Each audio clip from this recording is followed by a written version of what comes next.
Hello and welcome to Good Game, the show for gamers, by gamers. I'm Junglist. And I'm Bajo. This week we go online with Frontlines Fuel of War. It's all about moving battle lines and small robot drones. Wii Fit makes an appearance, and we all know about movie games, but what about TV show games? The original producers have written the game version of Lost. We'll also see if gaming can really compete with exercise. Plus, the game on exhibition in Melbourne, over 40 years of gaming history showcased. But Jung, I have to ask you, what's with the dumbbell? It's my new rule. Every time I die in a game, I've got to do 10 push-ups. If I get tired of that, I got to do 10 of these. That way, I get fit and better at the games at the same time. Well, it's a shame, you can't incorporate that with some sort of personal hygiene thing. What are you talking about? Well, they have these thing called showers now where you... Never mind. Can you guess the game for this week? In keeping with the TV show theme, it was one of the earliest of its kind, released in 1988. At least I'm not fat. Yeah, as in PHAT. Go read the news. Yeah, okay. Good game. A sequel to the undersea science fiction epic BioShock has been announced by the game's publisher, 2K Games. Ken Levine, BioShock's creative director, will be working on the sequel, but 2K Australia, who was responsible for the original game's port to PC, will not be involved. However, they will be working on developing a new game yet to be announced. BioShock 2 is planned for release around Christmas 2009. Gamers in the United Kingdom will be attempting to set a Guinness World Record with a 24-hour Rainbow Six multiplayer gaming session. 1,500 gamers will gather next weekend to make the attempt, which, if successful, will be included in Guinness World Records Gamers Edition in 2009. Good game. Jung, what are you doing? Get this, man. I'm attempting the world record for AFKing in an auction house. Right. Cool. Well, good luck with that.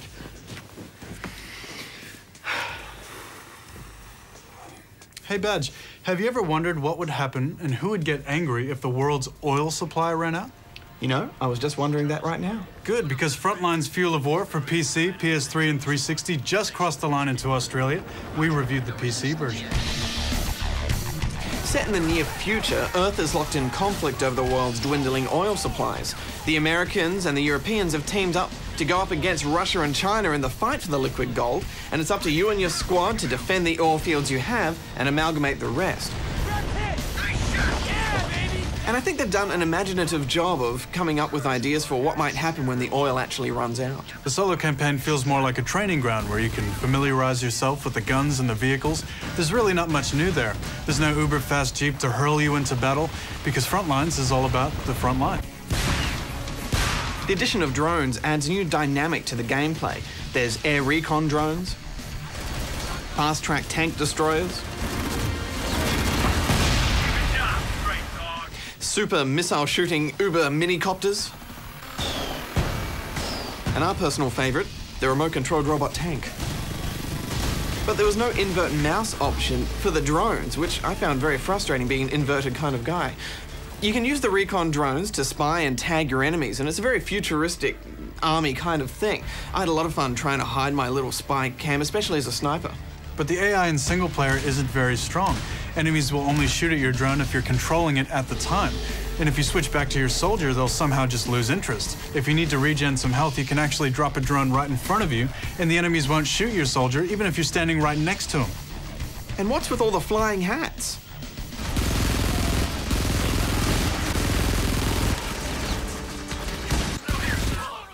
Yes, that was very interesting hat physics, Badge.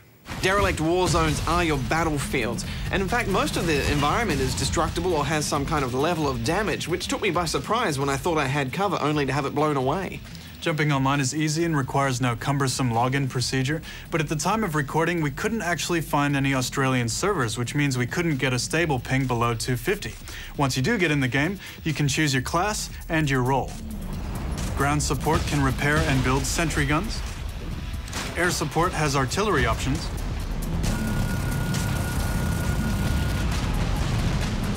Countermeasures have EMP abilities, and drone tech lets you play with tiny robots.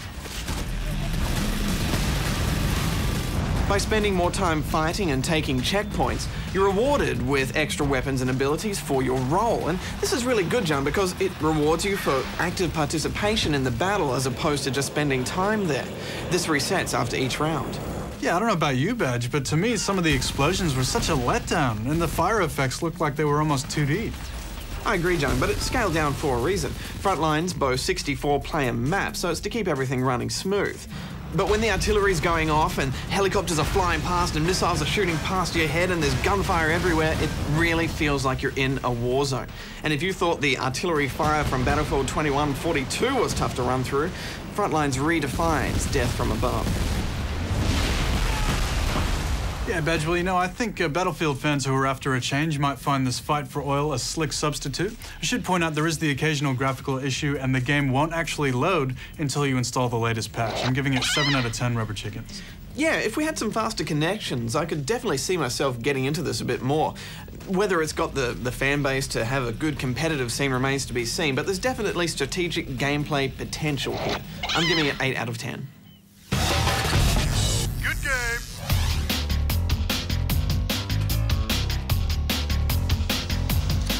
It's a fact. We're getting fatter, and games are often blamed for the bulge. But is gaming a passive activity? How does the heart respond to microing on 3 fronts or a team down clutch? Surely gaming does something for the heart. Help!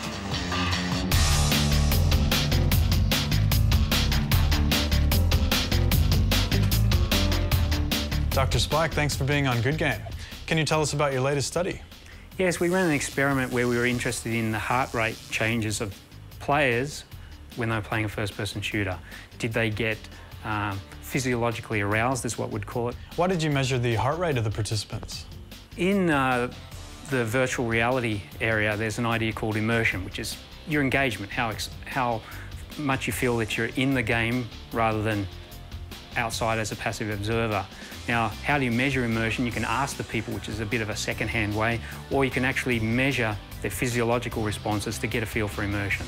And heart rate is the best measure of that, but also things like your skin response, whether you're sweating, are other ways to do it too. What were the results of your experiment? Perhaps something happened in game, they were surprised or killed, their heart rate would spike momentarily and then drop back down. So on average, there wasn't a big change.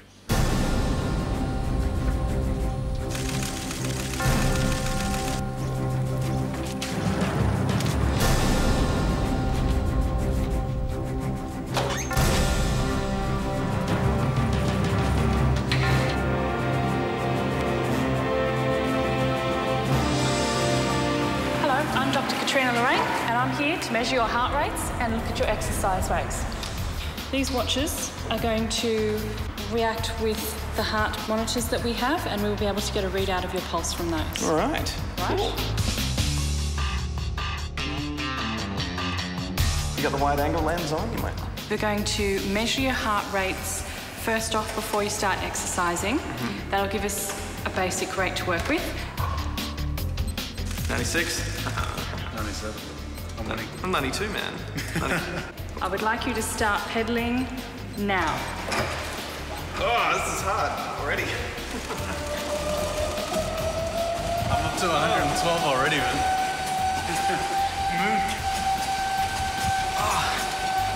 Shut up, Ferdy. Okay, and stop. 156. Ah, 138. That was hard work. That was easy. Right, now we're going to try something that's a little more along your line. Excellent. So we will let you start 2-rock. We will see how that gets your heart rate going.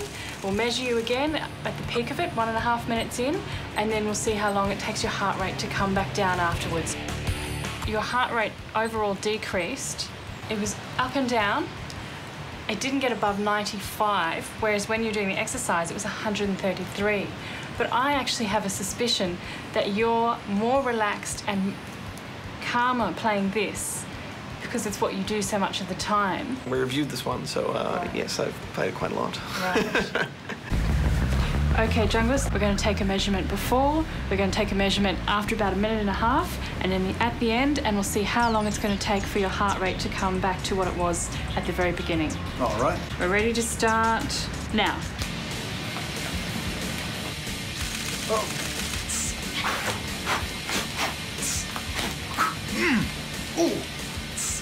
I'm going to need you to stop now, please.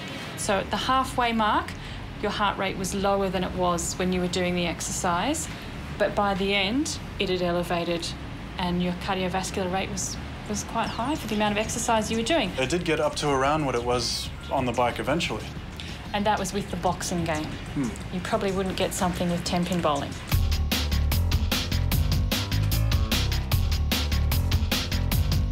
So would you say that playing games on a PC or a console is a passive activity? Mentally, it's not. Okay, we know, and it depends on the genre of game that you're playing, but a real-time strategy, a new game, we're using our brain a lot, and it consumes a lot of energy. But the standard play with a keyboard, a mouse, and a gamepad, yes, that's quite passive. It's not consuming a lot of energy. Amazing, man. I mean, most people would get pumped from playing Turok, but your heart rate actually went down. Well, you know, it's a myth that games make you more violent. For me, it's a way of getting out that aggression. So what, stabbing dinosaurs in the face soothes you? Well, you can't argue with science, can you, Jung? But hey, what are you still doing here? You're meant to be in Melbourne. What do you mean? For the Game On exhibition. You better go. But Jung, there's other people down there, so I think you should take this. But first, a cartridge affair.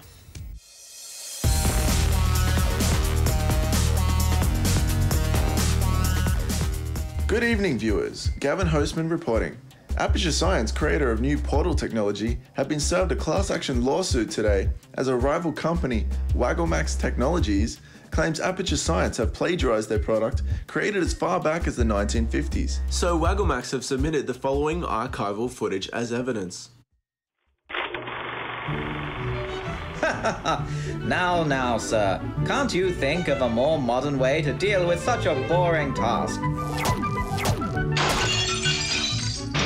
The Wagglemax Vortex System, TM. Here at Wagglemax, we've developed a personal teleportationizer device to solve any modern-day problem, whether it be walking the family hound,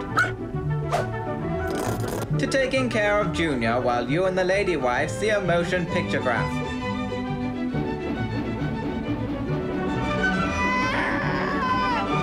We're so proud of our new technology that we're giving ourselves a pat on the back. And what do we say to our critics who claim that Wagglemax Vortexes are unreliable whirling death traps of nauseating horror? Wagglemax Technologies, bringing a shortcut to life. This damning video has come at a bad time for Aperture Science, as the company is also currently facing several serious cake fraud claims. Coming up next, Have brain training games gone too far with the release of Dr. Kawashima's mind control protocol? More after the break.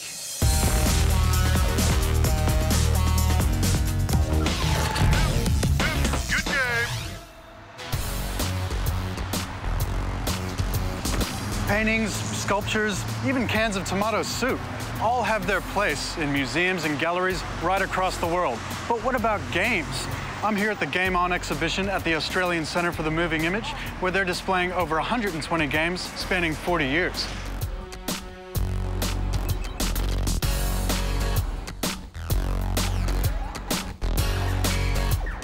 Well, Game On is the kind of history, culture and future of video games from the 1960s to the present day. So the game starts off in the research labs in the 60s, where games were first created, goes through into the arcades in the 70s and 80s, and then off into the home, and then online at the end of the show. How did you go about deciding what games should be in the exhibition and which should be left out? We really wanted to kind of pick out some of the key moments in the history of games. So really the exhibition is arranged historically, but there are also themes in the show as well. So, for example, in the early arcade section, we're really looking at the kind of starting point, which is the a Pong. We look at kind of key moments kind of throughout the 80s. The difficulty is actually obtaining the games and keeping them running, because there aren't any big collections kind of around the world. There are no institutions to borrow these machines from, so we have to rely on collectors, and we've actually bought a lot of machines from eBay.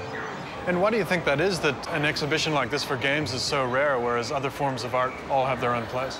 Well, I think we're just in the early history of games. I mean, people often kind of compare this era that we're in games to the silent era of film. You know, it's just beginning to be established. People are beginning to write the history. The stars are just beginning to be identified. And we try and identify some of those people in the galleries.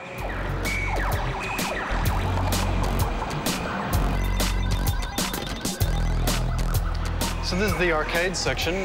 What have we got here? We've got about 20 original arcade games from the early 70s, when arcade games first came into fashion and began to overtake pinball in the arcades, which is kind of where I remember those games. You know, do you want to play? Sure. Now, I've heard the original Space Invaders had a thing where the actual music sped up, and it was designed to mimic the human heartbeat as the aliens got closer to the... Yeah, that's right. Even today, it feels like a really tense game to play because you've got this beat in the background that's just gradually speeding up, yeah. Are you finding a lot of the kids that are used to, you know, the modern consoles, do they go straight to the Pong, or...? Well, they do. They come downstairs to the gallery and go to the Pong, but as soon as they realise that there are kind of handhelds in the exhibition, they kind of rush off to see those. So, you know, it's interesting. You know, a lot of the younger children coming in are really keen on the DS and the PSP. And I don't think they realise that games have actually got kind of a history to them now. So, you know, when you start talking to them and explain that kind of games go back to the 60s, you know, they're really quite shocked.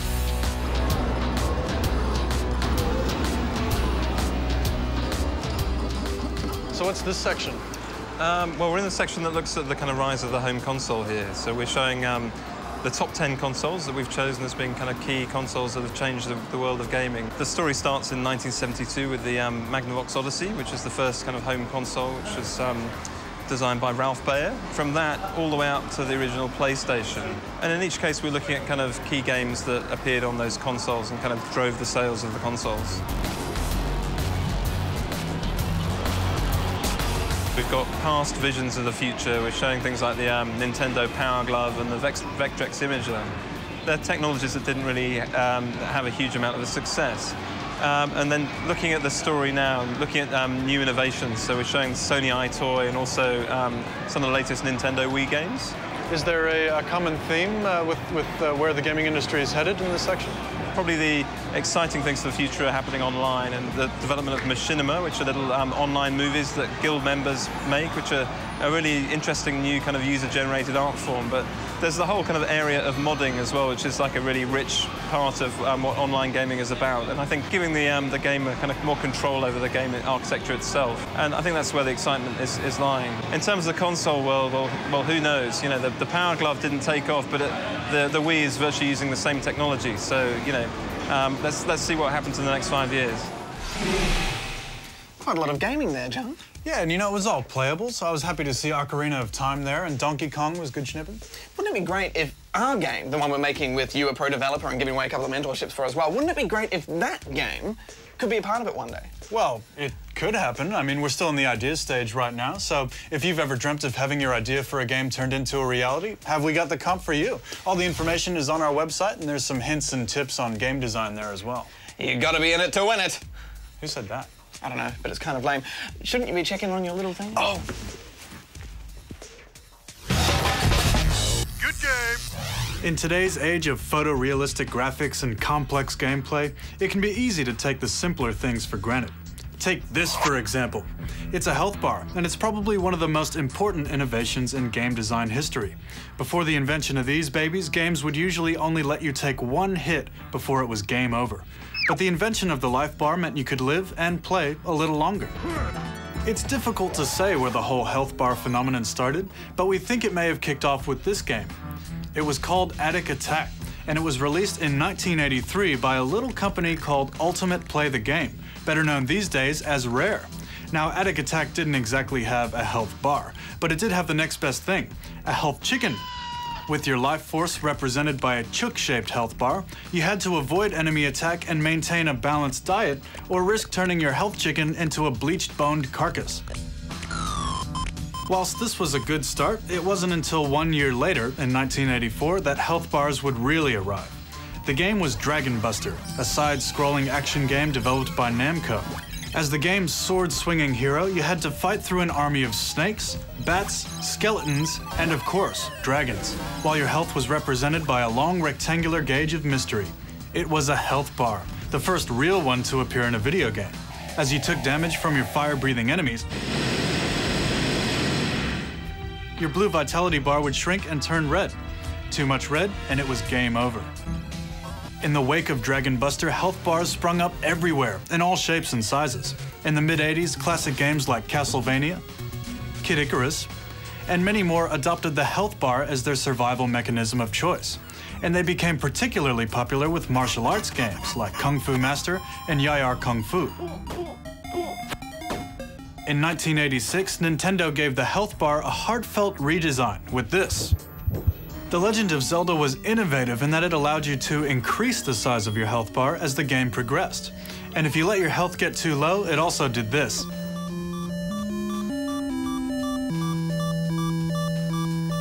Man, that was annoying.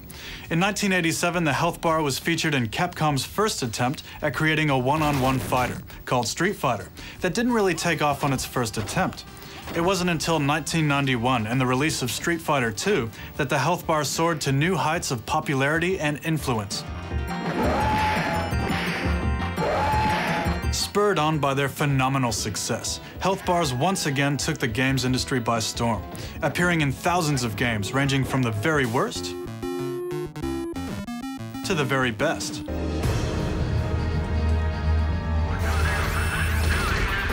But after several decades at the top, the health bar is today finding itself falling out of favor. In the never-ending quest for more realism, games designers are opting for less intrusive ways of letting you know you've been hurt in a game. Games like Call of Duty 4 and Gears of War, for example, have done away with bars completely in favor of tinting the screen a shade of red whenever you take damage. So does this trend spell the end for the humble health bar? Not a chance. With so much gaming history tied up in this little rectangle of vitality, it's still got a lot of life in it yet. And let's not forget the health bar's influential part in the creation of other gaming staples, such as the magic bar, the experience bar, and even the loading bar. But those, of course, are stories for another time. Good game! Famous for spreading clues across multiple platforms, the makers of Lost have decided to have a crack at a video game entitled Lost via Domus. And it's easy to be skeptical here, Badge, but when I learned it was made by the same developers as Assassin's Creed and written by the show's executive producers, I had a little spark of hope. Then I played the game, and my spark of hope was drenched by a fire hose helping of Terabad. You play as a character not yet seen in the show before, with convenient amnesia, and begin as the plane crashes into the island. Occasionally, your story brushes up with other characters' stories, and it's pretty accurate as far as the show is concerned. What do you say we keep this between you and me? You'll be privy to some things that aren't in the show, and it doesn't conflict, so whether you take it as lost gospel is up to you. Previously on Lost. Who was that? Where is she from? Now, they've obviously focused on making the game feel like the show with the same sort of dialogue and plot cliffhangers, and here they've succeeded. They were also able to get 6 of the original actors for voice work. 혼자 있고 싶다고 했잖아요. But when it comes to bringing the Lost universe to an interactive form of entertainment, it's an epic fail. Things that you actually do range from fetch this, to talk to this person, to walk here, to take a photo of that, none of which are actually any fun. Often you'll have to walk through dark caves, and the only real complex thing is remembering to extinguish your torch before you go through water. There's also a mini-game which really looks like it requires a degree in electrical engineering to be able to complete. And look what happens when you press help. Ah! Probably the best bit was hiding from the evil fog, but I've got to say, all the gameplay just felt like filler for the cutscenes. They've got the cutscenes down okay, and if I could have just watched those from start to finish, I probably would have walked away happier. But then again, that would have made the game shorter, and it's pretty short as it is. It picks up a little bit halfway through, but that's a long time to wait in such a short game. The only actual excitement manifests itself in the cutscenes, so the actual interactive part of the game part of the game, is a complete waste of time. I'm giving it 4 out of 10. Lost fans should be the angriest out of everyone here. Even so, you need to be a Lost fan to tolerate this game. As a method of delivering more Lost info, it's alright. As a game, it's 5 hours of my life I want back. I'm giving it 2 out of 10 unimpressed rubber chickens. Matter of fact, give me the game. Give it here.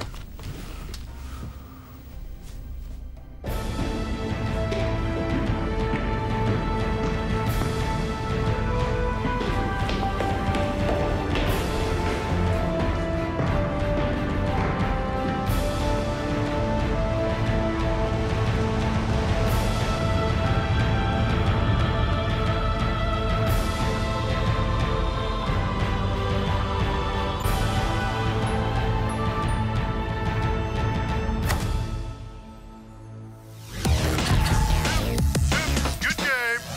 29 minutes and 30 seconds, Junglist. You may just make it. Aha. Oh, hey. It's about time you got fit. No pun intended, I'm sure there, Jung. Well, it's coming out in May, but as we're being so energetic and physical in this episode, we thought we'd get our hands on, or should I say our feet on, this advanced copy of Wii Fit. Come on, Jung, let's test out your body mass index.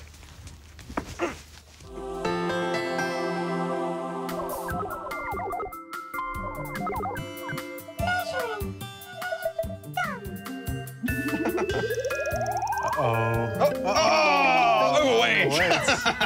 Look at Scrumpy Jungie. All right, hop on, my fleshy friend. All right, let's do it.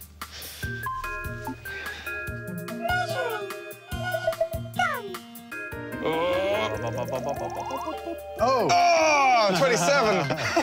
Did he just get fatter? I think he did. I win because I'm more overweight than you. So, gamers, did you guess the game for this week? Oh. Well, if you guessed Knight Rider for the Nintendo Entertainment System, then you'd be right. It was one of the early television-to-video games where you played the part of a pixelated David Hasselhoff as he rode around in his robotic car, Kit, taking on dastardly terrorists. And the game itself was actually kind of rubbish, but we just like robot cars.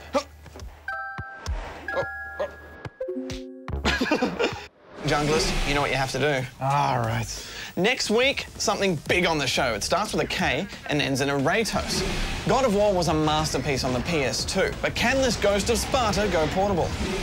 Lux will be bringing you that story on the skills shortage in the Australian games industry. Don't forget to get your entries into the Good Game Game project. More information is on our website, and while you're there, join our forums and leave your thoughts on life, the universe, and gaming. The whole Good Game crew will be on the forums after the show to chat. Until next week, gamers, same time, same place. Bajo out. Junglist out.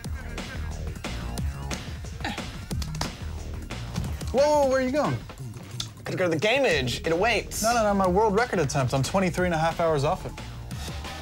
All right.